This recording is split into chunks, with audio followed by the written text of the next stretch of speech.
Kasih karunia dan damai sejahtera dari Tuhan Allah Bapa kita dan dari anaknya Yesus Kristus menyertai kamu sampai selama-lamanya. Amin. Selamat pagi Bapak Ibu Saudaraku yang terkasih, selamat memuliakan Tuhan. Dengan semua aktivitas yang baik kita, dipandu firman-Nya dari 1 Yohanes 2 ayat 29, demikian firman Tuhan. Jikalau kamu tahu bahwa Ia adalah benar, kamu harus tahu juga bahwa setiap orang yang berbuat kebenaran lahir daripadanya. Demikianlah firman Tuhan. Bapak Ibu Saudaraku yang terkasih dalam Yesus Kristus, Yohanes menulis surat ini kepada orang-orang percaya di Asia Kecil untuk menguatkan dan menasihati mereka supaya jangan meninggalkan persekutuan dan berpaling dari iman kepada Yesus Kristus.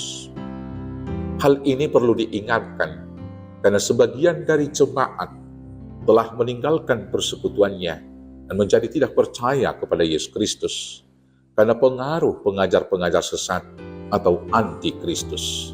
1 Yohanes 2 ayat 19. Di ayat 18, Yohanes berkata demikian, "Anak-anakku, waktu ini adalah waktu yang terakhir, dan seperti yang telah kamu dengar, seorang anti-Kristus akan datang. Sekarang telah bangkit banyak anti-Kristus." Antikristus adalah oknum atau kelompok yang menolak keilahian Tuhan Yesus. Yohanes menerangkan ciri-ciri dari antikristus tersebut, yaitu mereka adalah orang-orang yang menyangkal bahwa Yesus adalah Kristus. 1 Yohanes 2 ayat 22a. Menyangkal baik Bapa maupun Anak. 1 Yohanes 2 ayat 22b sampai 23. Dan menyangkal bahwa Yesus adalah Allah yang telah menjelma menjadi manusia. 2 Yohanes 1 ayat 7.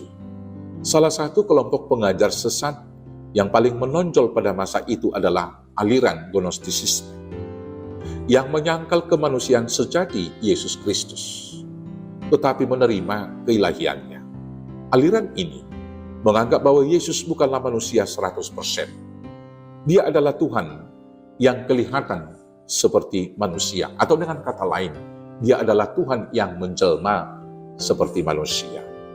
Bapak Ibu Saudaraku yang terkasih dalam Yesus Kristus, untuk menghadapi para pengajar-pengajar sesat tersebut, Yohanes menasehatkan jemaat di Asia Kecil tersebut supaya tetap percaya dan tinggal di dalam Yesus.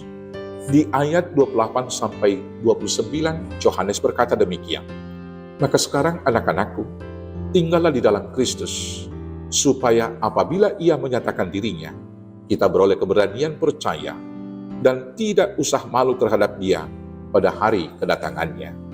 Jikalau kamu tahu bahwa Ia adalah benar, kamu harus tahu juga bahwa setiap orang yang berbuat kebenaran lahir daripadanya."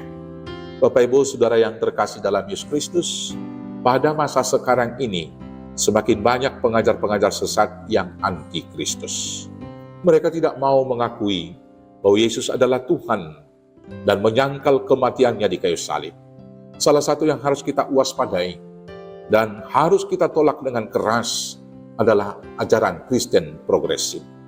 Kelompok ini sangat berbahaya karena mereka mengklaim dirinya sebagai Kristen, dan embel-embel progresif membuat banyak orang tertarik dengan kelompok ini dan juga dengan ajarannya, terutama dari kalangan-kalangan kaum muda gereja kita.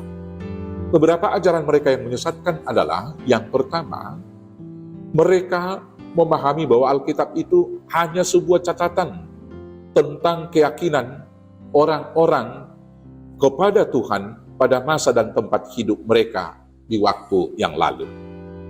Kemudian, penebusan Yesus Kristus dipahami bukanlah sebagai pengorbanan dan bukti kasih daripada Allah kepada semua manusia. Tetapi, penyaliban Yesus itu adalah sekedar contoh kasih dan pengampunan untuk diikuti oleh manusia. Mereka tidak menerima bahwa Yesus adalah korban penebusan atas dosa manusia.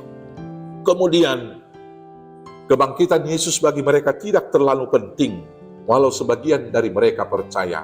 Yang paling penting mereka adalah tindakan sosial dan keadilan dalam kehidupan selama di dunia. Yang terakhir, ajaran Kristen progresif ini, mereka tidak percaya akan pengadilan terakhir pada akhir zaman. Karena menurut pemahaman mereka, bahwa keselamatan itu adalah universal. Karena sejak semula Tuhan menciptakan segala sesuatunya baik adanya, maka akhirnya juga nanti semuanya akan masuk surga. Hal ini tentunya menyesatkan, karena kebenaran yang dikatakan oleh firman Tuhan adalah barang siapa hamba yang setia dan melakukan firman Tuhan akan masuk ke dalam kerajaan Allah Bapa dan kesenangannya. Tetapi barang siapa yang tidak melakukan firman Tuhan tidak akan masuk ke dalam kerajaan Tuhan. Bapak Ibu Saudaraku yang terkasih dalam Yesus Kristus, waspadalah terhadap antikristus. Tetaplah percaya kepada Yesus dan konsisten melakukan firman-Nya. Jangan malu menunjukkan identitasmu sebagai orang Kristen, karena kamu adalah surat Kristus yang terbuka. Jangan berpaling dari iman percaya kepada Yesus, dan jangan tinggalkan persekutuan orang percaya. Sebab dengan demikian, kita hidup di dalam kebenaran dan memperoleh keselamatan.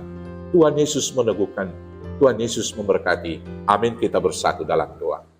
Terima kasih Bapa yang baik atas kebenaran firman, agar kami hidup di dalam Tuhan, dan bukti kami hidup dalam Tuhan, kami senantiasa melakukan kebenaran dalam hidup ini. Kuatkan, mampukan kami melakukannya, hanya dengan pertolongan Yesus Kristus, Tuhan Juru Selamat kami yang hidup. Amin. Selamat hidup benar di dalam Tuhan. Selamat beraktivitas. Tuhan Yesus memberkati. Horas, horas, horas.